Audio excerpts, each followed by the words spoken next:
Yesu nubwo ubona bimeze uko igakubana n'ibibazo bito ari imbere hari ibisumba iby'inuma we wimika Yesu mu mutima kuko muri we tuzonesha bibwire Yesu nubwo ubona bimeze uko igakubana n'ibibazo bito ari imbere hari ibisumba iby'inuma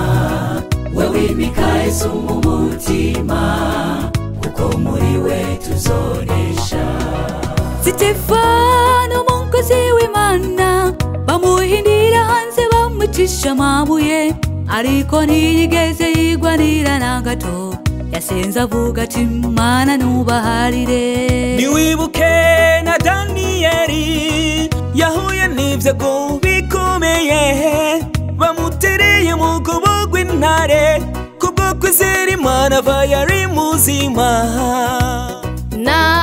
Yobu yageragejwe na Satani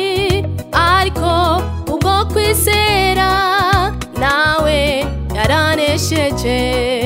Yohana umubatizi bamubwiye ko bagira bamuca umutwe ariko ntiyigeze ahemuka Yesu nubwo ubona bimeze uko igakubana n'ibibazo bito ari imbere hari ibisumba iby'inuma we wimika Yesu mu mutima kuko muri we tuzonesha bibwire Yesu nubwo ubona bimeze uko igakubana n'ibibazo bito ari imbere hari ibisumba iby'inuma we wimika Yesu mu mutima kuko muri we tuzonesha ibuka Yohana mukizinga Patimo ingene yagiragijwe ariko yakomeje gushikama kuwiteka Yosefu nawe yaswe na bene wabo bamuzizije indoto ariko kubwo kwizera Imana zarasohoye nubwo ibigeragezo byoba byinshi mugenzi wanje gira ukwihangana umenye yuko Yesu Kristo ari we nyishu ya byose Yesu nubwo ubona bimeze uko igakubana n'ibibazo bito ari imbere hari ibisumba iby'inuma we wimika Yesu mu mutima kuko muri we tuzonesha bibwire Yesu nubwo ubona bimeze uko igakubana n'ibibazo bito ari imbere hari ibisumba iby'inuma we wimika Yesu mu mutima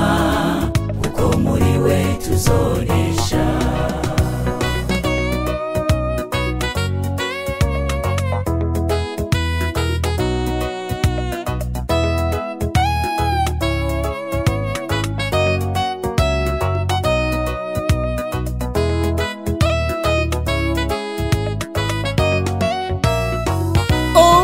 Shadraka Meshaki Abednego mw'itanura ry'umuriro bizeye Imana yabo nayo irabarokora ibuka barutoromayo bamukuye kurusha nk'imene ariko ashimira Imana kuko yagumye igendana nawe ibyo ubona imbere yawe ari nk'imisozi miremire izera Imana yawe hari igihe izobihindura ibiyaya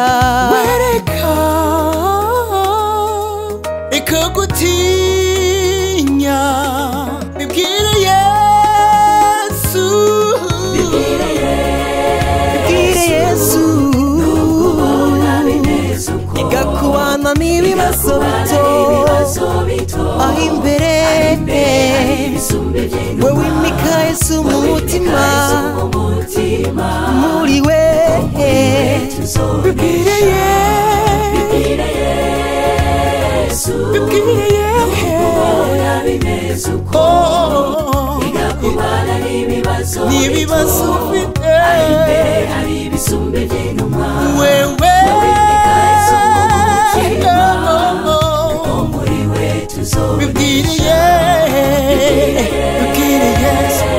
bibwire Yesu nukubona bimeze uko ibibazo bito hari ibisumba aho muri we tuzonesha